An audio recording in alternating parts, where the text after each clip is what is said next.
বার্তায় সবাইকে স্বাগত। আশা করছি সবাই খুব ভালো আছেন। আজকে আরো একটি ইফতার স্পেশাল ড্রিঙ্ক নিয়ে চলে এসেছি। আজকের রেসিপি লেবু চিনির শরবত। হাতে যদি সময় অল্প থাকে তাহলে চটজলদি শরীরকে ঠান্ডা করার জন্য এই শরবতটি যে কেউ বানাতে পারবেন। তাহলে চলুন দেরি না করে শুরু করি আজকের রেসিপি।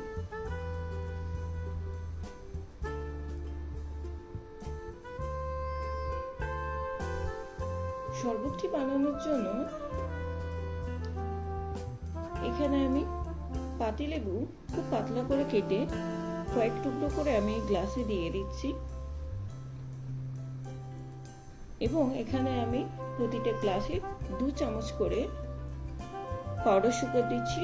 পাউডার সুগার বলতে আর কিছু না, আমি এখানে চিনিগুলোকে গুঁড়ো করে ব্যবহার করছি।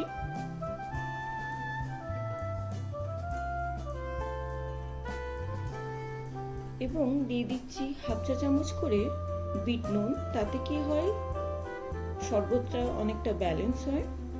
এবং দিয়ে দিচ্ছি 1 চা চামচ করে পাতিলেবুর রস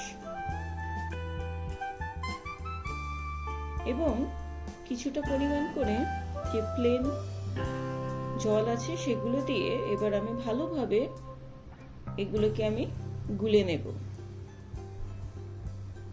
ঠিক শরবত যেভাবে বানাতে হয়। পাউডার সুগারের ক্ষেত্রে যদি চিনি ব্যবহার করেন সেক্ষেত্রে একটু বেশিক্ষণ ধরে গুলতে হবে। এখানে আমার চিনি গোলা হয়ে গেছে। এবার শরবতটাকে ঠান্ডা করার জন্য আমি কয়েক টুকরো করে বরফ দিয়ে দিচ্ছি যাতে শরবতটা আরো রিফ্রেশিং হয়। এবং সবশেষে আমি গ্লাসটা জল দিয়ে ভর্তি করে দিচ্ছি এবং আরো একবার নেড়ে নিচ্ছি।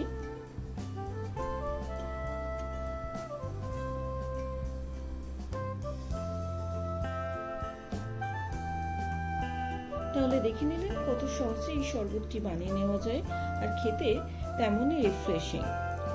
শরবতটিকে গার্নিশিং করার জন্য এখানে আমি পাতিলেবুকে স্লাইস করে কেটে সাজিয়ে নিচ্ছি।